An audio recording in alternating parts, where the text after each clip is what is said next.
Students, welcome back to my YouTube channel knowledge gateway. आज की इस वाली वीडियो में मैंने आप लोगों के लिए एटॉमिक स्पेक्ट्रा के जो रिड्यूस सिलेबस के क्वेश्चन आंसर्स थे वो मैंने आपके लिए उसके नोट्स बना दिए and today I will guide you and explain you regarding those questions. और हाँ, इस चैप्टर से जो आपकी बुक के बैक के जो न्यूमेरिकल्स थे उनमें से सिर्फ दो ही न्यूमेरिकल्स आएंगे, numerical number 7 and numerical number 8, जो मैंने इसी वीडियो में आपको बता दूंगी और इन्हीं नोट्स के साथ वो मैंने कंपाइल्ड किए हैं।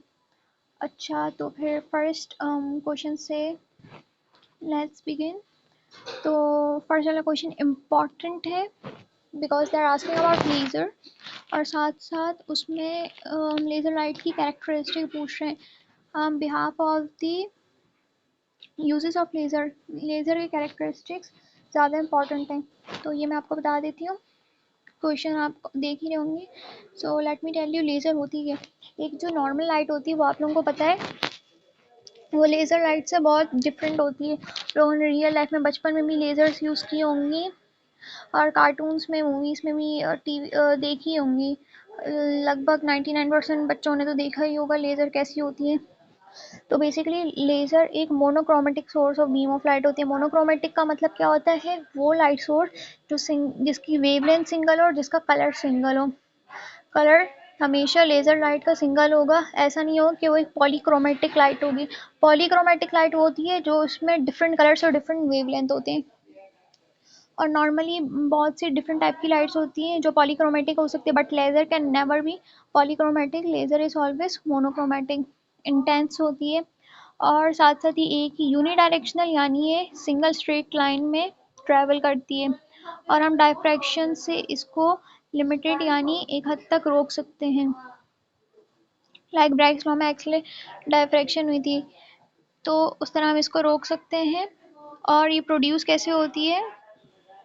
Bye amplifying stimulated emission of light. जो लाइट को हम क्या नाम है, जो लाइट इमिट होती है, इमिट यानी एक एब्जॉर्ब होती है और एक होता है लाइट का इमिट होना। इमिट होके जब वो वापस अपने एक्साइटेड स्टेट से ग्राउंड स्टेट में आती है तब वो एम्पलीफाई होकर हमें लेज़र प्रोड्यूस करके देती है। अब लेज़र की तीन मेन प्रॉपर्टीज़ हैं, प्रॉपर्टीज़ भी कह लो या कैरेक्टर्स कह लो, they are the same thing. Number one मैंने बता दिया, एक मोनोक्रोमेटिक लाइट होती है, अगेन एक्सप्लेनेशन की ज़रूरत नहीं है। और दूसरा ये हाईली इंटेंस और ब्राइटनेस। हाईली इंटेंस का मतलब बहुत ही ब्राइट कलर्ड होगी, मतलब बहुत अट्रैक्टिव सी होगी, और ब्राइटनेस का अगेन यही मतलब ही है। अच्छा, तो जब इसकी ये लेज़र लाइट बेसिकली कोहेरेंट होती है और डायरेक्शनलिटी जो होती है, ये दो कैरेक्टरिस्टिक वो इसको ब्राइट बना देती है और हाईली इंटेंस बना देती है। आगे पॉइंट में बताती हूँ कोहेरेंस क्या होता है। सपोज क्या नाम है, सिर्फ लेज़र की बात नहीं करेगा, हम मैं वेव्स की भी बात करूँ, दो वेव्स की सेम फ्रीक्वेंसी हो और वो सेम फेस में ट्रैवल करती जाए तो उनको कोहेरेंट वेव्स कहते हैं। And in the case of laser, laser का भी यही सीन होता है कि वो दो या दो से ज़्यादा क्या नाम है वेव्स को बनाकर एक कोहेरेंट बीम बनाती हैं। सो इस वजह से क्या नाम है, ये दो लाइट वेव्स को एक साथ ही यानी एक साथ ही ट्रैवल करती हैं, सेम कलर होगा बट वेव्स एक साथ ट्रैवल करेंगी and they constitute a coherent laser beam. जबकि जो डिफरेंट लाइट सोर्सेस होती हैं उनमें कभी कभार ऐसा नहीं होता, उसमें क्या नाम है कोहेरेंस नहीं पाई जाती। फोर्थ कैरेक्टरिस्टिक है डायरेक्शनलिटी और डाइवर्जेंस।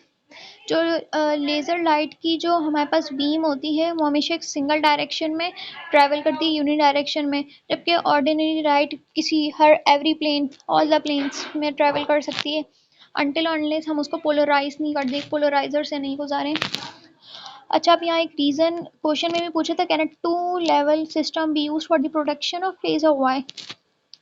हम टू लेवल सिस्टम को लेज़र की प्रोडक्शन में यूज़ कर सकते हैं, तो क्यों? I can't say that two level system use होता है, क्योंकि जो लेज़र का बेसिक प्रिंसिपल है वो थ्री लेवल सिस्टम पे डिपेंड कर रहा होता है, excited state, Meta stable state and ground state. Ground state में जब तक एक्साइटेशन में नहीं जाती है वो ग्राउंड स्टेट में रहते हैं लेज़र के फोटॉन्स, और एटम्स, जब वो एक्साइटेड स्टेट में हम एनर्जी इंड्यूस करके उसकी पंपिंग कराते हैं, हम एक्टिव मीडियम में भेज रहे होते हैं एनर्जी देके लेज़र के एटम्स को या फिर आप फोटॉन्स को कह दें। जब वो एक्साइटेड स्टेट में जाते हैं, वहाँ से वो चले जाते हैं, आते हैं नीचे आ रहे होते हैं तो डायरेक्ट ग्राउंड स्टेट में नहीं आते, मेटास्टेबल स्टेट में आ जाते हैं। वो थोड़ा लॉन्ग लिव्ड होते हैं, उसमें लेज़र के फोटॉन थोड़ा ज़्यादा टाइम तक रहते हैं एंड लाइक वहाँ पे उनकी और फर्दर फोटॉन से इंट्रैक्शन होती है। फिर जब वो फाइनली जब वापस आ रहे होते हैं तब जाके हमें एक लेज़र की बीम देते हैं। तो 2 लेवल सिस्टम पॉसिबल नहीं हो सकता मेरे हिसाब से। This reason will be correct for you. Second question में आपको यूजेस पूछ रहे हैं, इंपॉर्टेंट प्रॉपर्टीज। अच्छा, इसमें पूछा था give some important properties of laser, तो आप ऊपर वाली लिख लें। और ऊपर उसके बाद पूछ रहा है also right the uses of laser in the field of medicine, defence and communication. इसमें मैंने आपको लेज़र के जो 3 यूजेस पूछे हैं, एक एक्स्ट्रा मैंने ऊपर लिख ली है इन केस, क्योंकि अगर शॉर्ट में भी आएगा एग्जाम में आपसे सिर्फ 3 तो नहीं पूछेंगे, मेरे हाल से 4 पूछ सकते हैं। तो आप ये चारों याद कर लें, that will be also better for you. But 3 इसमें पूछा है तो 3 जाहिर सी बातें याद करने। But this question is not that much important, ज़्यादा टेंशन भी नहीं ले, मैंने बस सॉल्व कराने के लिए करा दिया because this topic was also included. अच्छा, अगला क्वेश्चन में पूछ रहे हैं how X-rays are produced, state purpose of cooling X-rays fins in the X-ray tubes. X-rays कैसे प्रोड्यूस होती हैं? सिंपल सी बात करूँ तो एक्सरेज, आप लोगों ने डिस्चार्ज ट्यूब फर्स्ट ईयर में पढ़ा होगा, तो डिस्चार्ज ट्यूब के एक साइड पे कैथोड रे इमिट होती थी कैथोड से, और दूसरे साइड पे एनोड रेज इमिट होती थी एनोड से। अब इसमें क्या होता है, जो इलेक्ट्रॉन्स की रेज होती है, जो फास्ट मूविंग इलेक्ट्रॉन्स होते हैं, उनको कैथोड रेज भी जाहिर सी बात है कहते हैं। तो वो जब ट्रैवल कराती हैं फास्ट स्पीड के साथ एक्सरे ट्यूब में, तो वो मेटल एनोड पे जाके ना स्ट्राइक करती हैं, और ये स्ट्राइक करने की वजह से नई हमें एक न्यू वैरायटी की समझो रेस मिलती हैं। उन रेस को नाम हमने एक्स रेस का दे दिए। और इस डिस्चार्ज ट्यूब में हम प्रेशर को बहुत ही लो रखते हैं और वोल्टेज हाई रखते हैं। अब रीज़न पूछ रहा है कि हम एक्सरे फिन्स क्यों यूज़ करते हैं एक्सरे ट्यूब्स में, ताकि ओवर हीटिंग ना हो जाए एक्सरे की प्रोडक्शन के टाइम पर, और फिर उसमें क्या नाम है कोई भी डैमेज ना आ जाए किसी भी ट्यूब के पार्ट को। इसका यही रीज़न है। अगले क्वेश्चन एक और रीज़न है, इसमें पूछ रहे हैं, अच्छा रीजनिंग वाले क्वेश्चन रेयरली आ सकते हैं, अगर आप लोग जिस तरह मैं समझा रही हूँ समझ भी लो, so you can also write it in your own words, तो ये आपके लिए इनफ होगा। अगले रीजनिंग क्वेश्चन में पूछ रहे हैं explain why X-rays are appropriate in study of crystalline structure material, write some main properties of X-rays. अच्छा, अब इसमें पूछ रहे हैं कि क्रिस्टलाइन स्ट्रक्चर मटेरियल में क्यों एक्स-रेज यूज़ होती हैं। एक्स-रेज की क्या नाम है एक मेन प्रॉपर्टी होती है फ्लोरेसेंस की, और ये क्रिस्टलोग्राफी में क्रिस्टल के स्ट्रक्चर को स्टडी करने में, और जब डायफ्रेक्शन इसकी होती है तो फिर हम इसको क्या नाम है क्रिस्टल के स्ट्रक्चर में उसको स्टडी कर सकते हैं। लाइक डिफरेंट वैरायटीज़ के स्ट्रक्चर्स हमारे पास आते हैं, इस टेक्निक्स के ज़रिए स्पेशली एक्सरे डायफ्रेक्शन की हेल्प से हम इनको स्टडी कर सकते हैं। अब मेन प्रॉपर्टीज़ इसकी हैं, पहली तो सबसे पहले यही है कि बहुत ही पावरफुल इलेक्ट्रोमैग्नेटिक रेज होती हैं जो ज़्यादातर ऑब्जेक्ट से पास कर जाती, पेनिट्रेशन पावर बहुत हाई होती है एक्स-रेज की। सेकंड प्रॉपर्टी है कि इनकी वेवलेंथ 0.01 से 10 नैनोमीटर तक की रेंज होती है, और उसकी फ्रीक्वेंसी की रेंज होती है 3x6 से 3x16 हर्ट्ज़ की। थर्ड प्रॉपर्टी ये है कि ये टिश्यूज़ की एक्सरे हम एंजियोग्राफी करवाते हैं। लाइक नॉर्मली जब आप कोई भी मेडिकल फील्ड में जाएगा और कार्डियक हार्ट की क्या नाम है टेस्ट की फील्ड में जाएगा तो उसको पता चलेगा एंजियोग्राफी में एक्सरेज यूज़ करते हैं, और बहुत सारी ऐसी हम मेडिकल में ट्रीट टेस्ट वगैरह और ट्रीटमेंट्स में एक्सरे यूज़ करती है, तो उसकी हेल्प से बॉडी के इंटरनली टिश्यूज़ और स्ट्रक्चर को क्या नाम है एक्सरेज एक ग्राफ के टाइप पे हमें स्क्रीन या पे मॉनिटर पे दिखा देती है इमेजेस उसकी। तो ये इसकी 3 मेन प्रॉपर्टीज़ हैं। अब नेक्स्ट क्वेश्चन है, what is the principle of laser write, the construction and working of helium neon laser.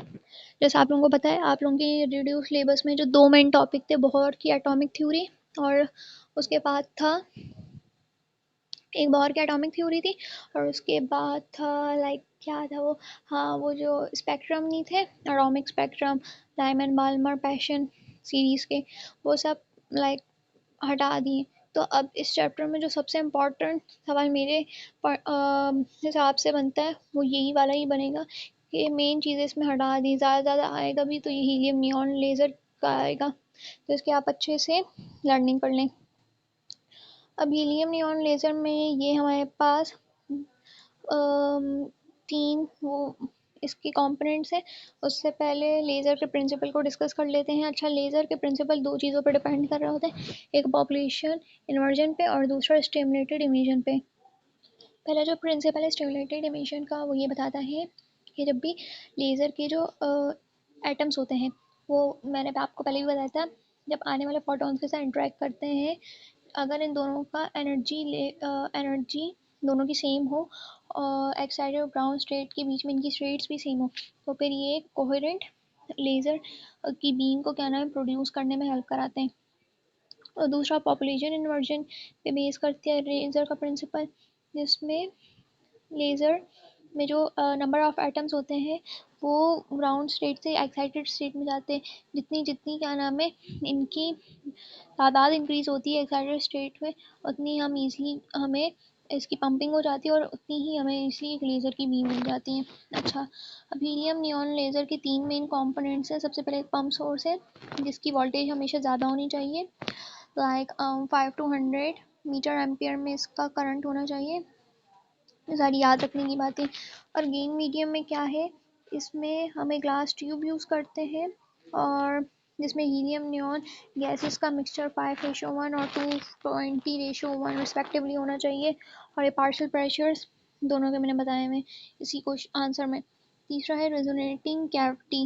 Resonating cavity में दो मिरर्स लगे होते हैं पैरेलली।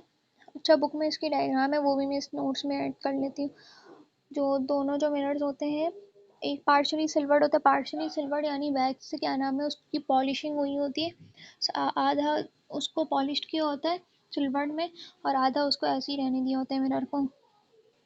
अब वर्किंग कैसे होती है, हीलियम एटम्स की इलेक्ट्रिकल एक्साइटेशन होती है, यानी ग्राउंड स्टेट से वो एक्साइटेड स्टेट में जाते हैं और उन्हीं में उनकी एनर्जी ट्रांसफर हो जाती है जब वो एक्साइटेड स्टेट में जाके नियॉन के एटम से कोलिजन करते हैं, और उसके बाद वो मेटल स्टेबल स्टेट में आ जाते हैं जिसके सूरत में हमें एक लेज़र मिलती है। इसमें डायग्राम भी ऐड करती हो, let me give me some time.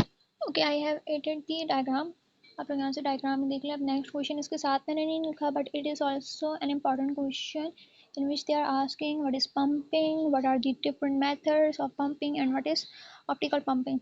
Pumping क्या होता है, पंपिंग का मतलब होता है कि लेज़र के एटम्स को एनर्जी उसके एक्टिव मीडियम में प्रोवाइड करना। अब जाहिर सी बात है, एक्साइटेशन किसी भी एटम को ग्राउंड से एक्साइटेड स्टेट में ले जाने के लिए हमें कुछ ना कुछ एनर्जी भी देनी होती है, either it is the process of hybridization और पंपिंग। तो अब इस एनर्जी को देना उस लेज़र को अपने ग्राउंड स्टेट से एटम्स को एक्साइटेड स्टेट में पहुंचाने के लिए, दैट्स कॉल्ड पंपिंग। अच्छा, हम पंपिंग के तो आपकी बुक में इतने मेथड्स नहीं लिखे, but I have written the extra one, ये पढ़ लें आपके लिए अच्छा ही होगा। तो इसमें 4 मेथड्स हैं। नंबर 1 इज़ ऑप्टिकल पंपिंग का, नंबर 2 इज़ इलेक्ट्रिकल पंपिंग का, number 3 is chemical pumping, number 4 is thermal pumping. Thermal pumping name से पता चल रहा है इसमें हीट यूज़ हो रही है पार्टिकल्स को एक्साइट करने के लिए। केमिकल पंपिंग, हम केमिकल रिएक्शन की हेल्प से पार्टिकल्स को एक्साइट करते हैं, इसमें केमिकल रिएक्शन से एनर्जी आती है। सेकंड जो इलेक्ट्रिकल पंपिंग है, उसमें इलेक्ट्रिक डिस्चार्ज या फिर जो करंट यूज़ होता है एटम्स को एक्साइट करने के लिए। And number first is optical pumping, उसमें हम लाइट को यूज़ करते हैं। अभी ऑप्टिकल पंपिंग का मैंने थोड़ा सा एक्सटेंड करके भी आंसर लिखा है, उसमें है कि हम लाइट को यूज़ करके इलेक्ट्रॉन्स को लोअर एनर्जी लेवल से हायर एनर्जी लेवल में ले जाते हैं, और इस प्रोसेस को हम कहते हैं ऑप्टिकल पंपिंग। हम इस प्रोसेस में हम लाइट एनर्जी की हेल्प से इलेक्ट्रॉन्स को एक्साइट कराते हैं दो लेवल्स के बीच में। हम लाइट एनर्जी ग्राउंड स्टेट से excited higher energy state E3 में भेज देती हैं। अब वहाँ पे जो मैंने कहा था एक्साइटेड स्टेट में लाइफ टाइम कम होता है, तो वापस ट्रांजिशन करके मेटल स्टेबल स्टेट में आते हैं और ग्राउंड में रिटर्न होते वक्त लेज़र की बीम को प्रोड्यूस कर लेते हैं। Next question is about the difference between stimulated and spontaneous emission. ये भी हाफ 50-50 है कि इम्पॉर्टेंट है भी और इम्पॉर्टेंट नहीं भी है, लेकिन मैं आप लोगों को इसका डिफरेंस करा रही हूँ कि स्पॉन्टेनियस इमिशन कब होता है, स्टिमुलेटेड इमिशन कब होता है। स्पॉन्टेनियस तब होता है जब एक्साइटेड एटम से एनर्जी रिलीज हो जाए और हम एक्सटर्नली इन्फ्लूज़ करें, यानी मैं कोई एक्साइटेडली किसी भी गैस वाले एटम को एक्साइट करा दूँ लाइट एनर्जी या फिर some other source of energy, उसकी हेल्प से हमें स्पॉन्टेनियस इमिशन मिलती है। और स्टिमुलेटेड इमिशन में मैं आने वाले फोटोन को एक्साइट करा देती हूँ ताकि दूसरे फोटोन से एनर्जी रिलीज हो जाए। दूसरा डिफरेंस है कि जो स्पॉन्टेनियस इमिशन में जो रेडिएशन होती है वो कोहेरेंट नहीं होती, यानी उसकी सेम फेस और डायरेक्शन नहीं होती है, बट स्टिमुलेटिव इमिशन में कोहेरेंट होती है, डायरेक्शन और एनर्जी दोनों के सेम रहते हैं एंड इंक्लूडिंग फेस भी सेम ही रहता है। अच्छा, स्पॉन्टेनियस इमिशन में लाइफ टाइम सेकंड्स में होता है, जबकि स्टिमुलेटेड इमिशन में लाइट की एम्प्लीफिकेशन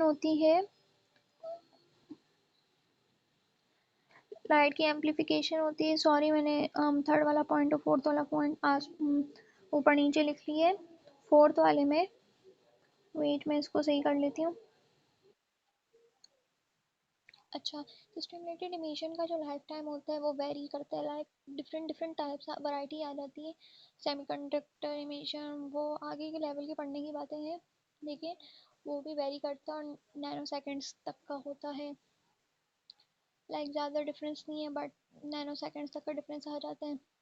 अब स्पॉन्टेनियस इमिशन एक रैंडम प्रोसेस और स्पॉन्टेनियस इमिशन हमेशा हमें नज़र आता है न्यूक्लियर फिजन में, रेडियो एक्टिविटी में स्पॉन्टेनियसली नेचुरल प्रोसेस होता है, उसमें इनविजिबल रेस निकलती हैं इसी प्रोसेस से। तो ये रेडियो एक्टिविटी की एग्जांपल्स में स्पॉन्टेनियस इमिशन आ जाती है, जबकि स्टिमुलेटेड इमिशन कंट्रोल्ड हम कर सकते हैं और जिसकी वजह से हम लेज़र को प्रोड्यूस कर सकते हैं। तो ये इन दोनों के बेसिक डिफरेंसेस थे।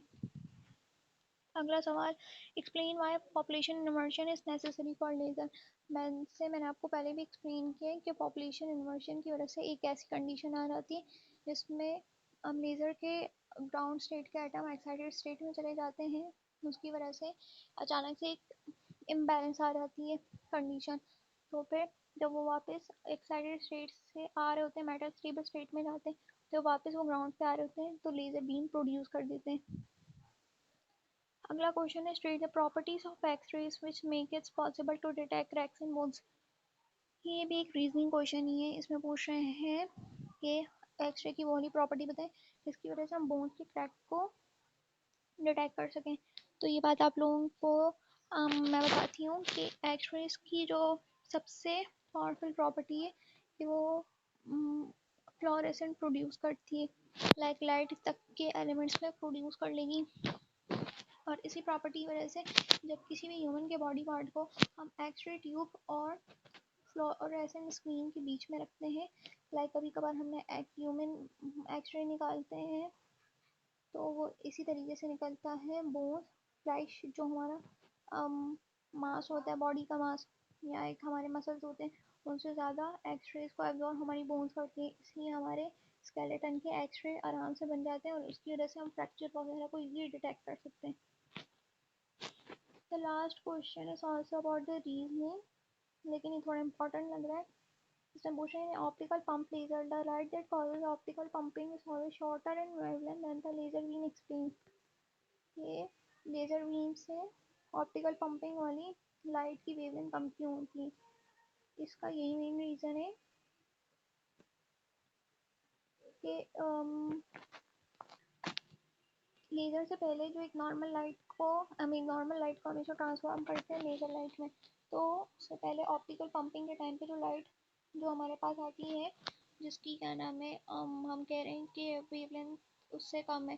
तो इसलिए क्योंकि अब क्या नाम है इलेक्ट्रॉन्स एक्साइटेड होके जा रहे होते हैं, जब अब वापस आते हैं वक्त कमिंग वाइफ में जो इलेक्ट्रॉन्स जब लेज़र को प्रोड्यूस करते हैं, एमिट करते हैं, तब उनकी वेवलेंथ में डिफरेंस आ जाते हैं। इस वजह से जो पंप करने वाली जो लाइट होती है लेज़र ऑप्टिकल पंपिंग में, वो क्या नाम है डिफ़र करती है जो लेज़र के लिए लाइट प्रोड्यूस होती है। तो ये इसके सारे क्वेश्चंस थे इम्पॉर्टेंट, मैंने सारे करा लिए। जो चैप्टर के 2 न्यूमेरिकल्स हैं वो भी मैंने इस वीडियो में आपको बता देती हूँ, इन्हीं नोट्स में मैंने ऐड करा है। और इन नोट्स में ट्राई करती हूँ ये आपको डिस्क्रिप्शन में इसकी लिंक दे दूँ ताकि आपके लिए याद करने में ईजी हो जाए। अच्छा, पहले न्यूमेरिकल की बात करते हैं। Numerical number 7 of your book, जिसमें पूछा laser emits light the wavelength of 632.8 nanometre and has a power output of 55 megawatt. Calculate the energy of one photon emitted by this laser.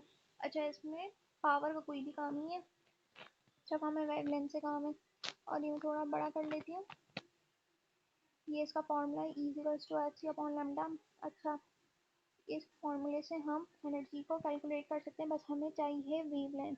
जब भी कोई भी ऐसा क्वेश्चन है एक्सरेज के बारे में, तो आपको ये वाला फॉर्मूला याद रखना है एक्सरे की एनर्जी के बारे में। अच्छा, वैसे वहाँ पे एग्जाम में आपको टॉप टॉप पोर्शन पे कांस्टेंट की वैल्यू दी होती है, नहीं भी दी हो तो आप लोग इतनी प्रैक्टिस करेंगे आपको याद हो जाए। अच्छा, सबसे पहले मैंने डेटा में तो कांस्टेंट्स की वैल्यू डाल दी है ताकि थोड़ा इजी हो जाए। अच्छा, पहला प्लांक्स कांस्टेंट है एच, जिसकी value 6.63 for exponent -30 for joule into second. दूसरी है सी, लाइट की speed of light 3 exponent 8 metre per second. और लैम्डा मेरे पास दिया हुआ था क्वेश्चन में 632.8 नैनोमीटर में। नैनोमीटर नैनो हमेशा इक्वल होते हैं ये एन, इसके बजाय आप लगा दें हमेशा एक्सपोनेंट माइनस का लाइन और मीटर का यूनिट रहने दें। तो जब आप कैलकुलेटर में ये सॉल्व करेंगे तो आपका आंसर भी करेक्ट आ सकता है। तो ये मैंने फॉर्मूला बता दिया। अब सॉल्यूशन में मैंने ई निकालना था, ऊपर मैंने प्लांक्स कांस्टेंट और स्पीड ऑफ लाइट को मल्टीप्लाई किया इन दोनों की वैल्यू को, तो मेरे पास आंसर है 1.98 एक्सपोनेंट -25। जब मैंने उसको लाइट की वेवलेंथ से डिवाइड किया, अच्छा ये नीचे देखने का है, ये 632.8 एक्सपोनेंट माइनस का 9 है, 19 नहीं लिखने, दैट इज एक्सपोनेंट माइनस का 9। अच्छा, जब इन दोनों को मैं डिवाइड करूंगी तो मेरे पास आंसर आएगा E=3.14 एक्सपोनेंट -19 जूल। और ये रिजल्ट आप लिख लें, रिजल्ट लिखना बहुत इंपॉर्टेंट होता है क्योंकि इसके मार्क्स होते हैं। And the last question numerical is calculate the wavelength of X-rays if the energy of one photon emitted by the X-rays machine is 1.9878 exponent -15 joule. अब इस क्वेश्चन में वेवलेंथ पूछिए और एनर्जी की वैल्यू हमें गिवन है, तो क्या करते हैं हम सेम फार्मूला लिखेंगे। ऊपर मैंने कॉन्स्टेंट्स की वैल्यू फिर से दी है। अब क्या हो जाएगा, ई की जगह लैम्डा ऊपर आ जाएगा और लैम्डा की जगह नीचे ई को हम शिफ्ट कर देंगे। अब ऊपर जब दोनों कॉन्स्टेंट्स को मल्टीप्लाई करेंगे तो हमारे पास एग्जैक्ट 1.98 एक्सपोनेंट -25 आएगा और नीचे 1.987 एक्सपोनेंट -15 की वैल्यू दी। वैसे आप डायरेक्ट कट कर सकते हैं, तो ये दोनों एक दूसरे से कैंसिल हो जाएंगे। जब एमकेट के या प्री कैट के लेवल में जाएंगे तो वहाँ पे कैलकुलेटर्स अलाउ नहीं होते एंट्री टेस्ट में, तो बच्चे इसी तरह शॉर्टकट से ही न्यूमेरिकल्स को सॉल्व करते हैं। तो अगर सेम हो तो आप ऊपर नीचे कट कर सकते हो, 1 लिख सकते हैं। लेकिन कैलकुलेटर में भी लिखेंगे सेम वैल्यू आ जाएगी और ये वैल्यू आ रही है मीटर में। अब आपकी बुक में नैनोमीटर में आंसर दिया था, तो मैं ये बता दूँ नैनोमीटर में कैसे करते हैं। आप क्या करेंगे, 1 का एक पॉइंट पीछे ले जाएंगे तो 0.1 हो जाएगा और एक्सपोनेंट में हमारे पास रह जाएगा एक्सपोनेंट -9। तो इस 9 एक्सपोनेंट -9 की जगह मैं नैनो का साइन भी डाल सकता हूँ, सॉरी डाल सकती हूँ। तो उसमें क्या होगा, आपके पास नैनोमीटर में आंसर आ जाएगा, दैट इज 0.1 nm। और ये रिजल्ट आप लोग के लिए इंपॉर्टेंट है। तो आई होप ये वाले नोट्स और ये एक्सप्लेनेशन मेरी आप लोगों को समझ आ गई होगी। इसके मैं नोट्स इंशाल्लाह डिस्क्रिप्शन में भी डाल देती हूँ ताकि आप लोगों के लिए लर्निंग आसान हो जाए। प्लीज़ प्लीज़ प्लीज़ इस वीडियो को ज़्यादा से ज़्यादा शेयर करें और मेरे चैनल को भी प्लीज़ सब्सक्राइब कर लें ताकि मैं आप लोगों के लिए जो भी वीडियोस बनाऊँ आप लोगों को का नोटिफिकेशन मिलता रहे, आपकी जल्दी से प्रिपरेशन हो जाए। तब तक के लिए take care of your self and please focus on your study. यही टाइम है कुछ करने का और अपने फ्यूचर को ब्राइट बनाने का। सो नेक्स्ट वीडियो में मिलते हैं, तब तक के लिए अल्लाह हाफ़िज़।